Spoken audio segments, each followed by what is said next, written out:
Halo kalian, ketemu lagi ya. Jumpa lagi kita. Semoga kakak doakan kalian sehat-sehat semuanya. Tidak kurang satu apapun. Oke, adik-adikku, kali ini kakak akan coba bahas tentang torsi.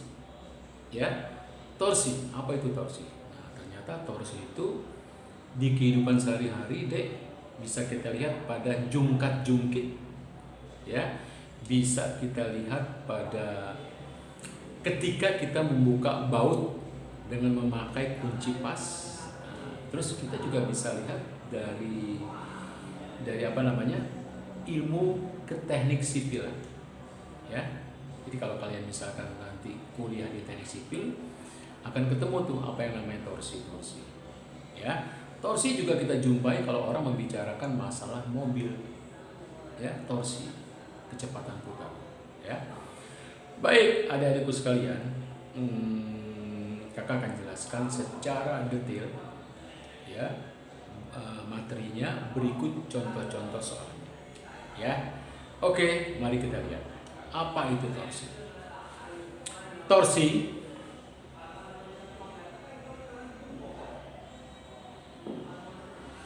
yang disimbolkan dengan tau, ini dibaca tau ya.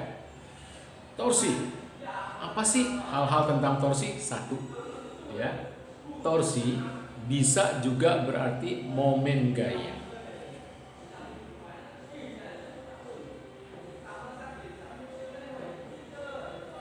Jadi kalian nggak usah bingung kalau misalkan nanti ketemu kata-kata lain dari torsi yaitu momen gaya, ya torsi juga gitu ya. Atau nanti bisa saja kalian juga ketemu dengan yang namanya gaya putar.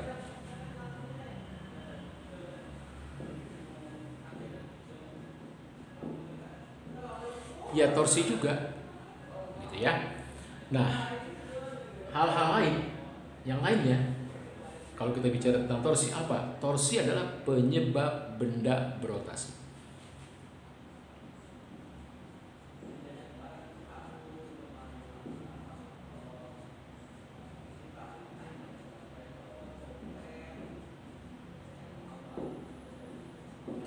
Berputar.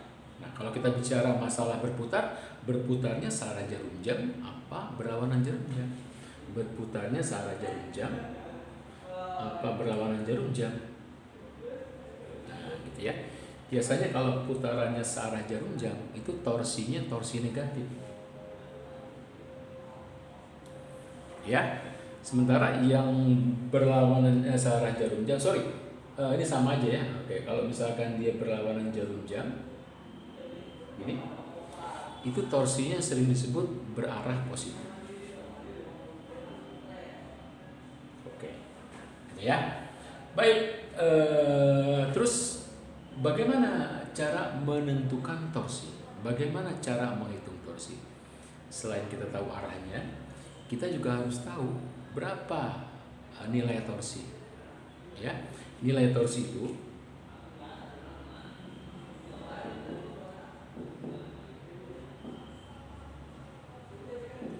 atau besar torsi ditentukan oleh rumus gini. Torsi adalah, kakak langsung aja tulis dalam bentuk skalar ya, bukan vektor, walaupun nanti penulisannya vektor. Tapi kakak buat gampang saja ya. Gaya dikali dot lengan gaya ya, penulisannya kakak tulis dalam bentuk skalar. Ini dia. Torsi adalah gaya kali lengan gaya dengan syarat ya. Apa syaratnya? Oke, kita lihat apakah terlihat. Oke. Syaratnya adalah bahwa gaya dan lengan gayanya harus tegak lurus. Tidak boleh tidak, harus tegak lurus adik-adikku ya. Kalau nggak tegak lurus gimana? Harus kita buat tegak lurus, wajib. Ya, nanti kita lihat beberapa torsi dalam sebuah sistem batang ya, misalkan gini. Nah, yang paling penting adalah kalau kita bicara tentang torsi, kita harus tahu pusat putarnya ya. Setiap yang berputar pasti punya pusat putarnya. Nah, karena dari pusat putarnya itu kita mengukur lengan gaya. Berapa jarak antara gaya dan pusat putar? Itulah lengan gaya. Ya, oke. Misalkan kita lihat contoh soal kayak gini. Ada sebuah contoh soal ya, contoh soal. Ada sebuah batang. Ya. Oke, kita lihat dulu apakah muat. Oh, masih terlihat. Oke. Ya, batang. Ini kakak bikin pusat putarnya di sini. Ya. Jadi kalau setiap torsi itu harus punya pusat putar, ya. Ini pusat putar, pusat putar. Pusat putarnya kakak beri huruf O. Ya. Lalu bekerja beberapa gaya. Misalkan ada gaya pertama. Ya, terlihat bahwa lengan gaya untuk gaya pertama adalah ini. Tegak lurus. Nah, sudah tercipta torsi di situ. Torsi 1 namanya ya. Torsi 1. Ya, torsi 1. Nanti kita tulis ya. Berikutnya, kalau misalkan ada gaya lagi yang tidak tegak lurus, ya, dengan lengannya, maka kita tegak luruskan. Misalkan ada satu soal lagi di sini. Ini. Nah, F2. Gaya yang bekerjanya tidak tegak lurus. Bagaimana kalau begini? Ya, kita ambil gaya tegak lurus untuk kita jadikan torsi. Jadi kalau misalkan dia membentuk sudut alfa, ini, ya, bukan ini yang kita ambil, tapi ini F2 yang sin. Karena F2 yang sin itulah yang tegak lurus dengan lengannya L2. Nah, lengannya mana? Ini lengan.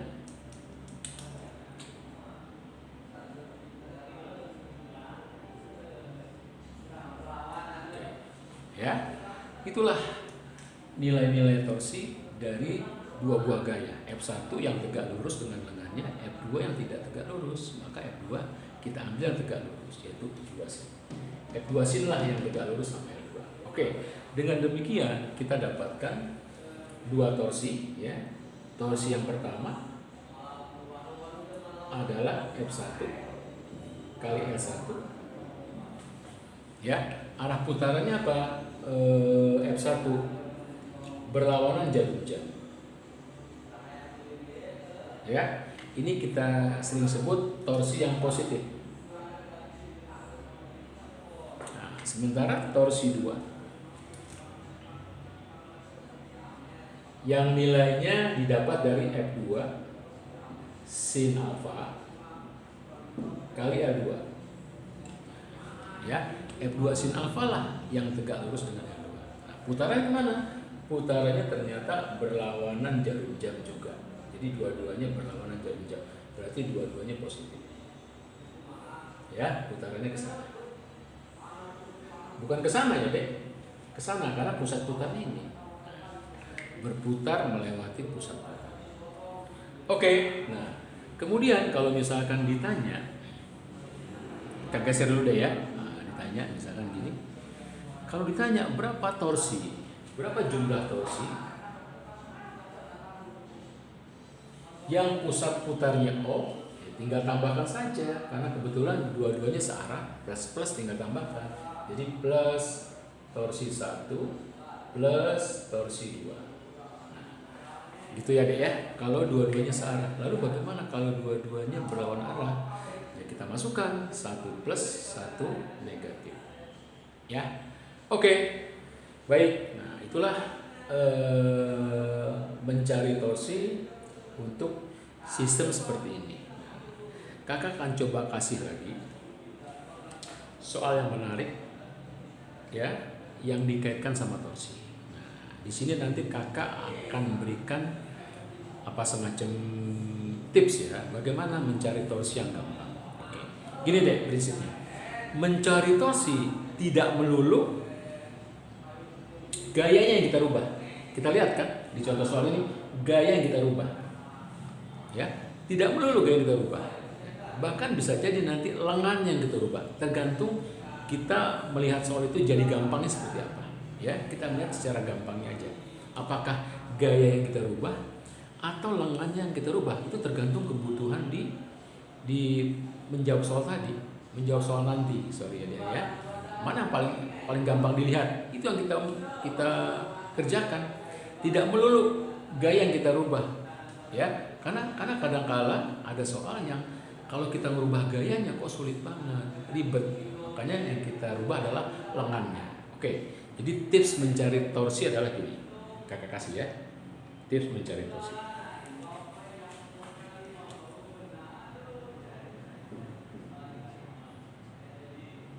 Ya, tidak selalu gaya yang kita rubah. Ya, pertama yang dirubah gaya.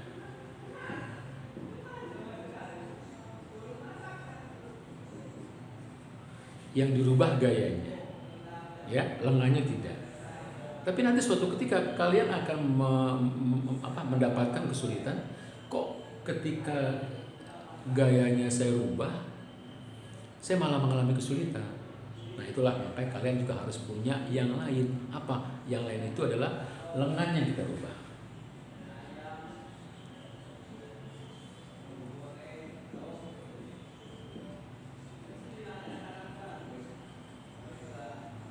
Nah, sehingga kalau kalian punya dua hal ini, kalian komplit sudah, ya. Kalian nggak akan kesulitan lagi karena kalian punya dua pilihan, ya. Kapan kita harus merubah gayanya, kapan kita harus merubah lengannya, ya. Tergantung kira-kira mana yang paling gampang kita ubah, gitu ya. Oke, marilah sekarang kakak akan tunjukkan, ya, soal yang lengannya yang kita ubah, ya. Mari kita lihat satu soal. Kita geser dulu deh.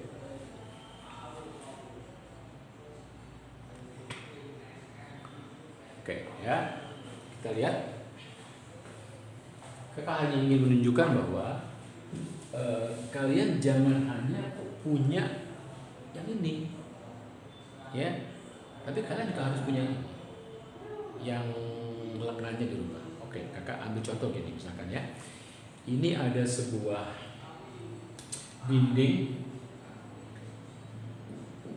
dindingnya licin, ini lantainya kasar.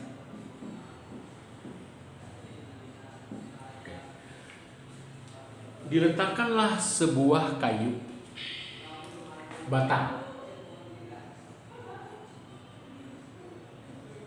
ya, batangnya homogen adik-adik.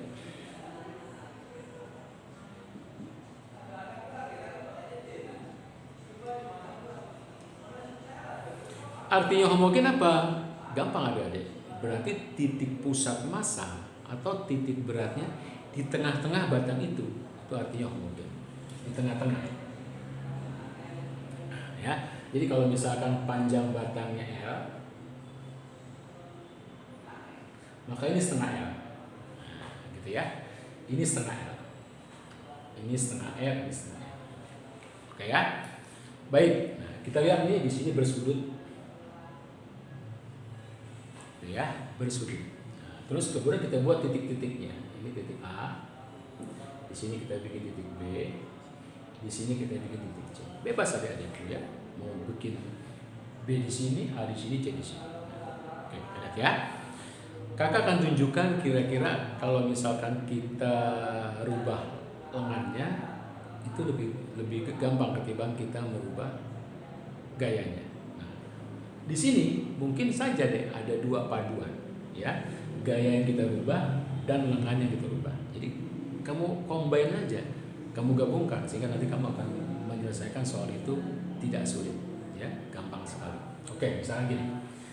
Pertama, ya, kita gambarkan gaya-gaya yang bekerja pada sistem ini. Ada gaya berat, W, ya, ada gaya normal, C, ada gaya normal, NA. Apa sih gaya normal? Reaksi. Gaya normal adalah reaksi. Reaksi dari siapa? Reaksi dari batang menekan bidang nanti menekan batang. Itulah reaksi. Begitu juga dengan ini, ya.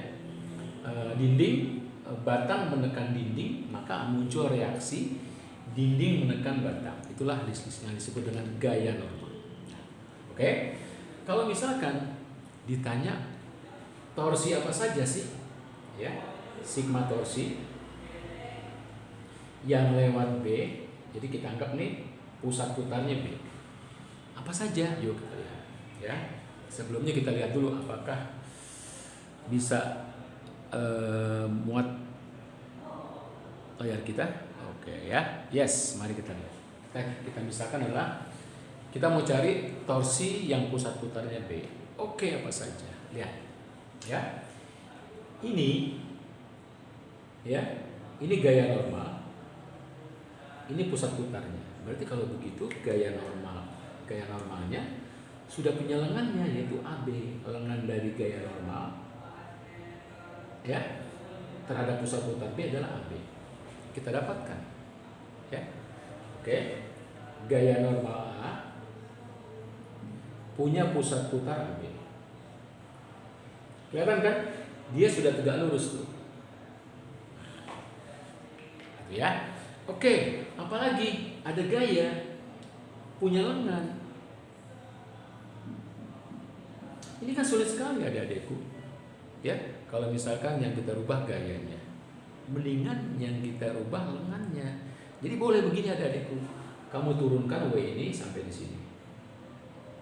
Ya. Sehingga nanti akan terlihat ini lengannya. Bukan ini yang kita ambil, ini lengannya. Jadi kita misalkan ini adalah titik D. Maka lengan dari W adalah BD. Ya, begitu. Jadi nggak harus gayanya kita rubah, lengannya nggak apa-apa. Sepanjang dia kita tarik ke bawah lewat atau berada pada garis kerjanya. Jadi boleh kamu tarik ke bawah, boleh tarik kamu ke atas W-nya. Yang penting masih berada dalam garis kerjanya. Nah, dengan demikian W punya lengan adalah BD. Sudah tegak lurus. Gitu ya.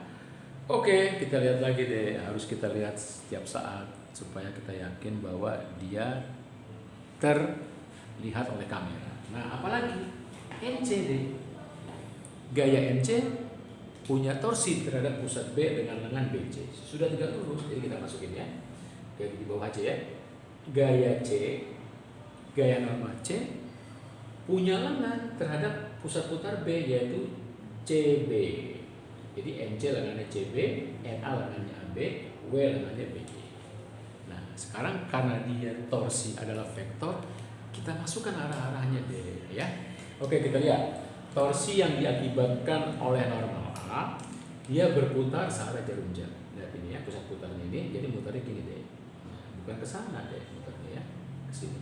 Inilah torsi, kakak namakan torsi akibat gaya normal A. Ya. Searah jarum jam, tadi perjanjiannya kalau searah jarum jam dia minus, nah, maka kita minuskan.